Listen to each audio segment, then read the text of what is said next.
Kanin is life. Hindi kumpleto ang hapag kung walang kanin. Ang pangunahing pagkaing Pinoy.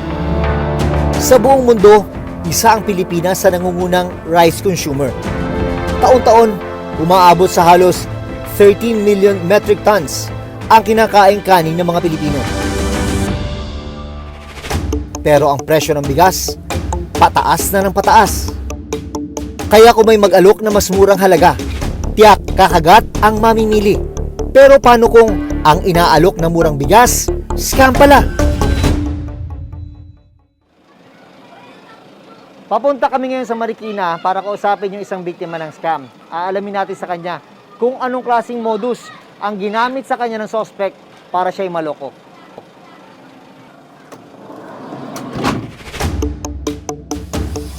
Sa Marikina City, nakilala ko si Raquel, hindi niya tunay na pangalan. Ang kwento niya, May 17, 2022. Nang nakita niya ang isang post online ng isang nagbebenta ng murang bigas. Ang 25 kilos o kalahating kaba ng bigas na ibinebenta sa palengke sa halagang mahigit 1,000 piso, ibinebenta online sa halagang 500 pesos lamang. Dahil bagsak presyo, naisipan ni Raquel na gawin itong negosyo. Naka-join po kasi ako doon eh. Kaya lahat ng post po nila, nakikita ko po yung naialok po nila sa akin ng 10 sack sa halagang 6,000. Yung 10 sako na yon sa halagang 6,000, malaki na ang minura, no? Malaki na sir kasi na pumapatak lang na 600 per sack po yun. Malaki na. Kinabukasan, agad nakipagkita si Raquel sa nakausap online. Doon na raw siya ipinakilala sa nagpapakilalang supplier ng bigas. Ang proseso nga lang po niya is payment first po. Kahit wala pa yung bigas? Kahit wala pa yung bigas. Sabi niya, nung umpisa po nagduda ako. Sabi niya po is may resibo. At saka may pinakita sa akin mga picture sa cellphone niya na yun nakapagbayad nga daw ng 150,000. So doon po ako na parang nakumbinsi niya po ako. Sa unang transaksyon noong May 18, 2022, 6,000 pesos ang ibinayad ni Raquel. Kinabukasan, agad daw na-i-deliver sa kanya ang 10 sako ng bigas na in-order. Nakuha ko naman po, sir, yung 10 sako na yun. Bago po kami umuwi noon, inopera niya po ulit ako ng 30 sak sa halagang 18,000. So, mura pa rin yun. Mura pa din talaga, sir. Sa pangalawang transaksyon, nagbayad naman si Raquel ng 18,000 pesos kapalit ng 30 sako ng bigas mula sa supplier. Doon na raw muling inalok si Raquel ng mas malaking halaga para sa maraming sako ng murang bigas. Ang offer niya sa akin, 300 sak sa halagang 110,000. Sabi ko po, wala po akong pera. Ang pera ko lang dito ay 60,000 lang. Sabi niya, ate, utangin mo na yung kulang. Sabi ko, sige, ikaw bahala. Pero kukunin na niya daw po yung 60,000 ko. So, binigay ko po sa kanya yung 60,000. So, nabayaran ko naman po lahat yun. Bali, ang naipadala ko po sa kanya is 109,000 po. Ang halagang 109,000 pesos na ibinayad ni Raquel, naipon daw niya sa 6 na buwang pagtitindi ng SIM card sa kalsada at pagbabuy and sell ng mga ulam online. Pero, dito na nagsimula ang malaking problema. Sa pagkakataong ito, wala ni isang sako ang na-deliver sa kanya. Sabi niya sa akin, tumawag, ate, napagsarahan ako ng bodega, bukas na lang daw.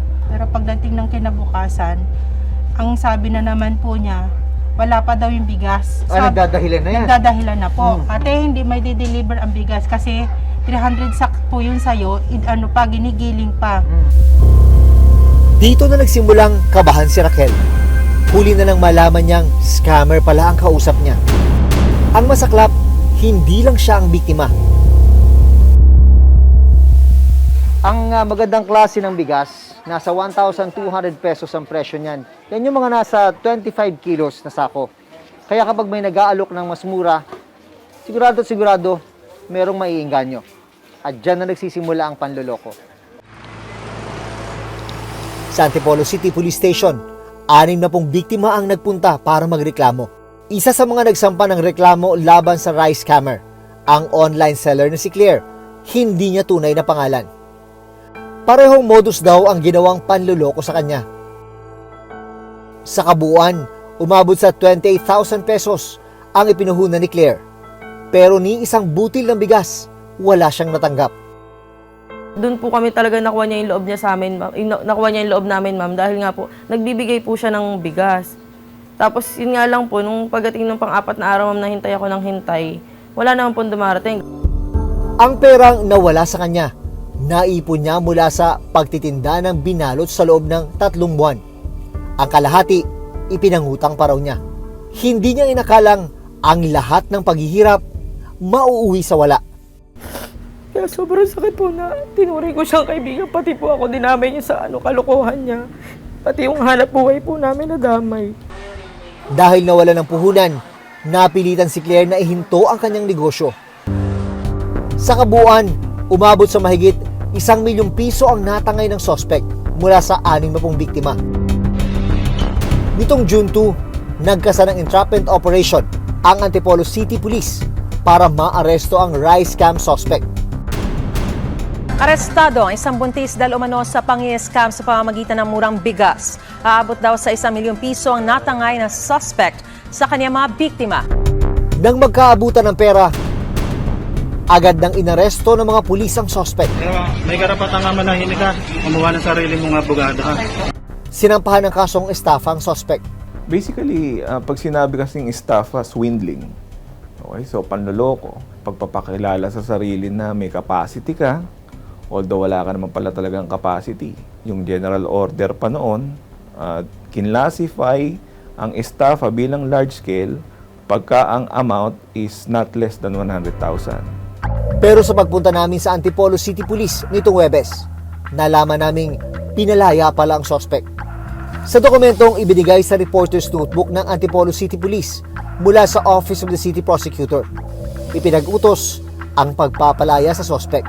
Ang kaso laban sa kanya, subject for further preliminary investigation. Pag sinabing release for further investigation, the court would just require us more evidence. Parang dadagdagan lang natin yung evidence na meron na.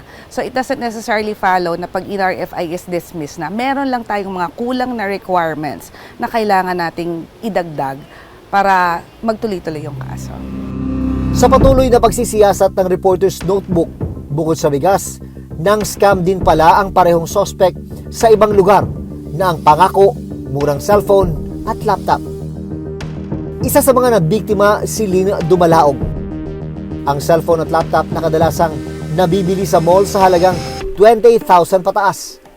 Ibinebenta raw ng suspect sa halagang 1,000 hanggang 3,500 pesos. Kasi gawa daw po ng dahil 2 years ago nag-pandemic, madami daw pong mga item na galing mall phase out. Ang dami daw hindi nabenta na cellphone kasi gawa ng walang mga taong may gustong bumili ng unit na yun. Kaya naman ako, naggawa ko. Ang masaklap, nagamit pa raw si Lynn para makahikayat ng ibang mga biktima sa probinsya nila sa Aklan. Nagkikait ako sa kanya kasi katulad niya, kaibigan ko siya. Tapos sabi niya sa akin, refundable daw to, hindi daw ito scam. Huli na nang malaman niyang scam pala ang pinasok niya. Sa kabuuan, umabot sa halos 300,000 pesos ang datangay sa 39 na biktima. Blinakcall niya na ako. Hindi ko na siya mahagilap. Sinisingil na ako ng mga tao sa item. Naaway na ako, pinagkakamalan akong scammer. Hindi ko alam bakit. Sabi ko, di naman ako scammer. Sabi ko na gano'n, nagtiwala lang ako sa tao. Bakit niyo ako sinasabihan na scammer ako? Sabi ko na gano'n sa akin. Sinubukan naming kunan ng panig ang suspect sa bigas at gadget scam. Pero wala siya sa address na ibinigay niya sa mga pulis. Hindi ito ang unang beses na may mga nabiktima ng bigas scam. Nagpapautang siya. So since na nagnenegosyo din naman ako ng gano'n, nagpapa-check na discounting actually Sabi niya, mag-business naman ang another for bigas naman. Aabot sa 150 million pesos. Ganyan kalaking halaga ang natangay ng isang propesor sa kanyang mga nabiktima noong 2017. Ang alok ng suspect, mag-invest sa bigas na tutubo ng 15 hanggang 20%. Pero imbis na kumita, walang napala ang mga biktima. Paalala ng PNP, may ilang bagay na dapat tandaan para makaiwas sa modus ng bigas scam. Pag masyadong mura, medyo mag-isip-isip tayo. Kasi kaya nga nila binababa yung presyo na yan para mabait ka into buying. Kasi nga mura.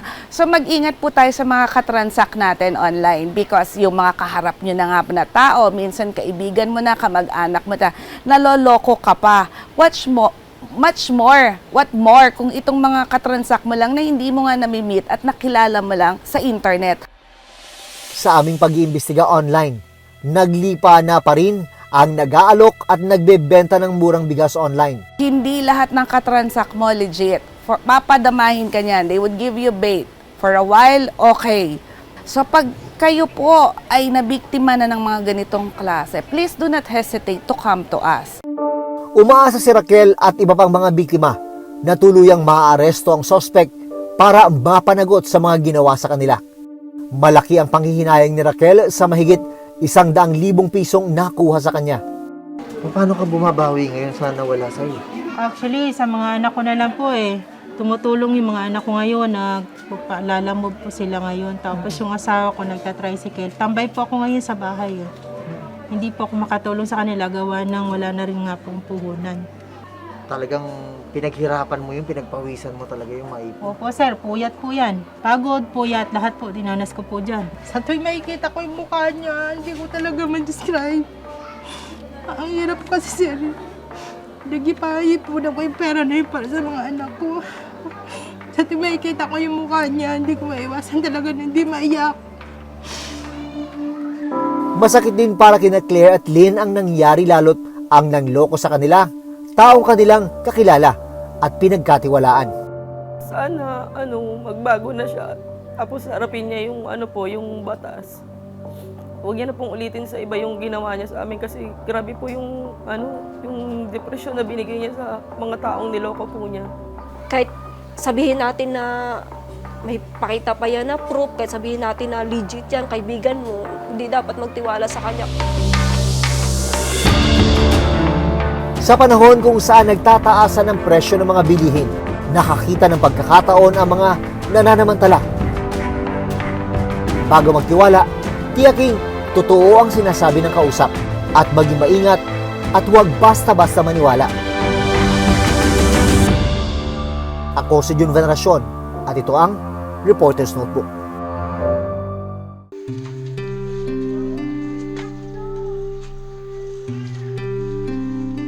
Siya si Adrian Romero.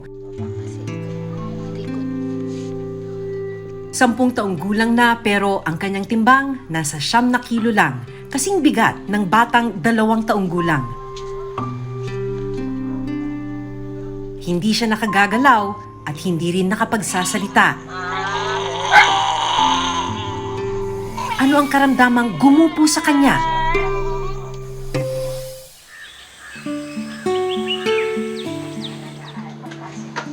Inabutan naming inihahanda ni Rose Joy ang giniling na bigas na hinaluan niya ng gatas. Ito ang magsisilbing tanghalian ng kanyang bunsong anak na si Adrian.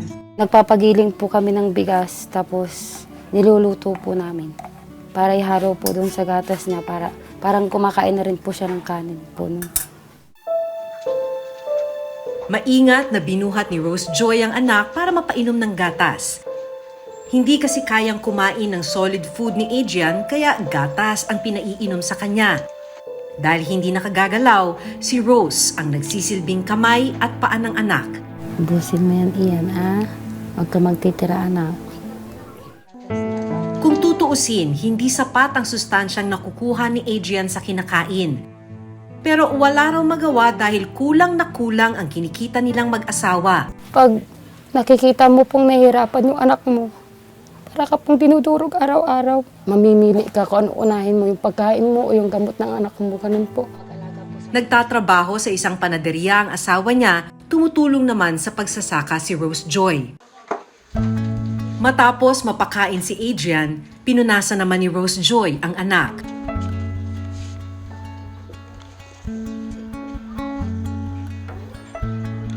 Ang maliit na papag na ito na nilagyan ng net ang nagsisilbing pahingahan at tulugan ni Adrian. Dito na po siya para hindi po masakit yung paa niya at yung likod niya po kasi pag tabla po matigas. Para mahanginan po yung likod niya kung sobrang init po. Hindi man makapagsalita si Adrian, naiintindihan ni Rose Joy ang ibig sabihin ng bawat kilos at galaw ng anak. Pag ganyan-ganyan lang po siya, nakikiramdam po siya kung sino po yung kasama niya. Tapos pag alam po niya na hindi ako, iiyak po. Ito ang larawan ni Adrian nung siya ay 3 taong gulang, malusog at nakakaupo mag-isa. Kwento ni Rose Joy, normal niyang ipinanganak si Adrian. Pero nang maglilimang buwang gulang, may napansin siyang kakaiba sa anak.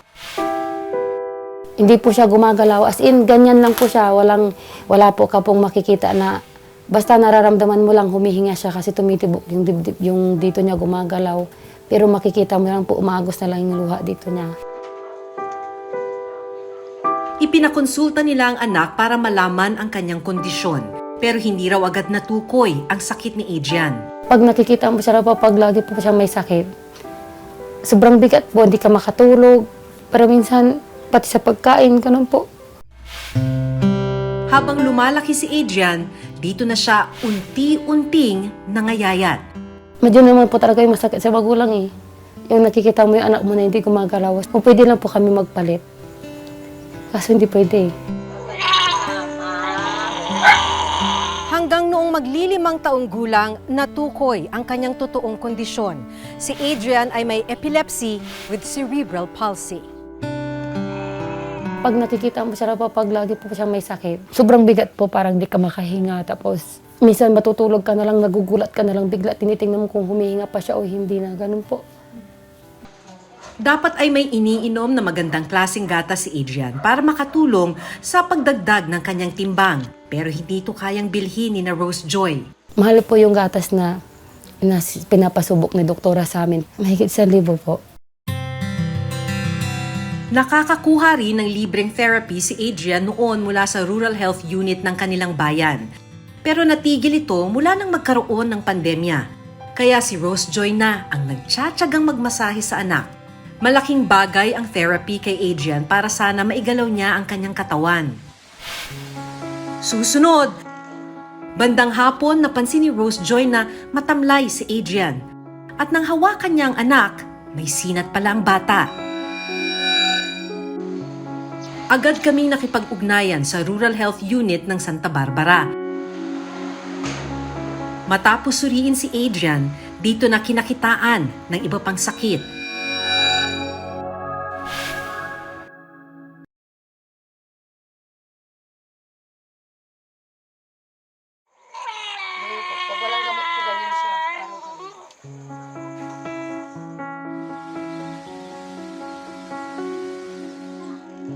Bandang hapon, napansin ni Rose Joy na matamlay si Adrian. At nang hawakan niya ang anak, may sinat pala ang bata. Kailangan na po siyang mapainom ng paracetamol para gumaling na po siya. Para po mamayang gabi, hindi na po siya magpupuyat ulit. Hinihintay ko lang po yung sahod ko. Agad kaming nakipag-ugnayan sa Rural Health Unit ng Santa Barbara. Gusto raw kasing madala ni Rose Joy sa pagamutan ang anak.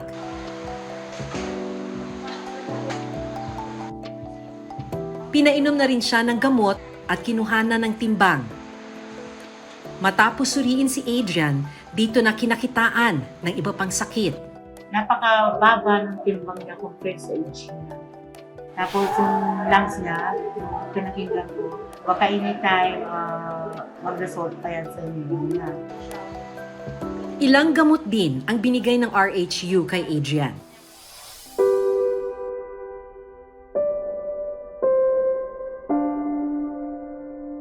Pasado 5:00 na ng hapon pero hindi pa rin nanananghalian sina Rose Joy.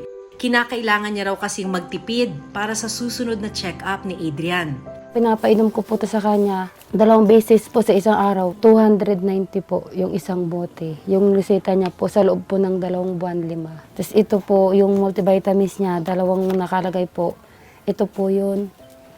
515 po. Kung pwede po namin gawaan ng paraan na maipainom po namin sa kanya araw-araw, ginagawaan po namin ng paraan kasi iba po yung epekto sa kanya.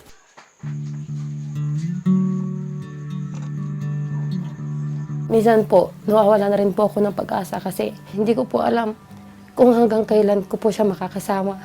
Kaya sabi ko po, Kung sana naging mayaman lang ako siguro, lahat ng kailangan ng anak ko na ibibigay ko.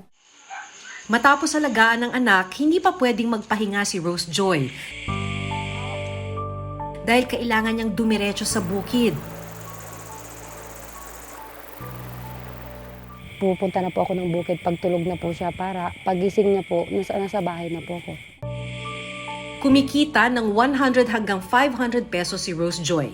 Pagkakasyahin na niya raw ito para sa isang buong linggo. Habang wala si Rose Joy, ang kanyang panganay na anak na si Trisha ang nagbabantay kay Adrian. Tuwing pagkagising ko, pinapagatas ko siya tapos pinapapagan ko yung higa niya sa labas. Anong tulong ang maaari nilang asahan sa gobyerno? Sa isang pag-aaral, 4 sa kada 1,000 ipinanganak sa buong mundo ay may cerebral palsy. Ang problema, hindi covered ng PhilHealth ang gamutan at therapy na kakailanganin ng mga kagaya ni Adrian. Specifically para sa therapy sa ngayon, wala kasi nga 17 years old lang pababa. So may yung mga ibang outpatient sa ibang mga kondisyon at saka yung aming primary care benefit lahat naman ng ng Pilipino qualified na magkaroon ng primary care benefit. Nandito tayo sa transition dahil sa universal healthcare. So marami talagang pinag-aaralan kung paano ma-expand yung primary care benefit at saka yung outpatient benefit. Ang cerebral palsy po kasi hindi na siya rare na condition. Kumbaga marami nang nakakaalam, marami nang nakakakita. Medyo nalulungkot lang kami kasi walang flow ng program para dun sa mga batang may CP talaga. So parang yun na lang yung pinaka parang hiling namin sana kahit hindi man totally free. Maliit na halaga na kaya ng lahat para ma-diagnose ng tama yung mga anak nila. Masakit man para kay Rose Joy na hindi maibigay ang kailangan ng anak, umaasa pa rin siyang balang araw mababawi ni Adrian ang mga ninakaw na oras ng kanyang sakit. Pangarap ko po sana, makapag-aral, maranasan niya rin po sana yung maglaro, pumasok sa eskwela, umuwi ng bahay, pagdating niya yung mayakap ko din siya, makakausap ko siya. Hindi ko man lang siya nakitang nag-graduate sa kinder, ganon. Yung may hawak-hawak na bag, pumapasok, inahatid ko.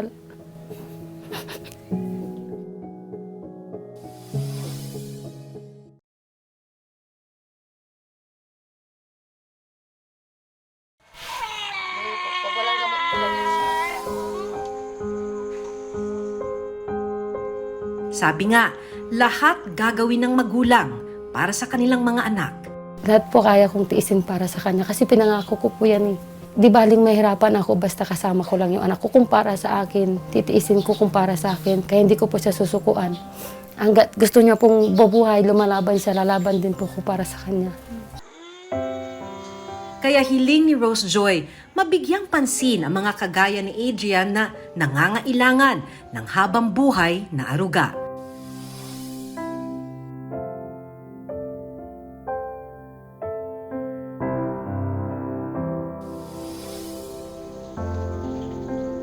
Ako si Maki Pulido at ito ang Reporter's Notebook.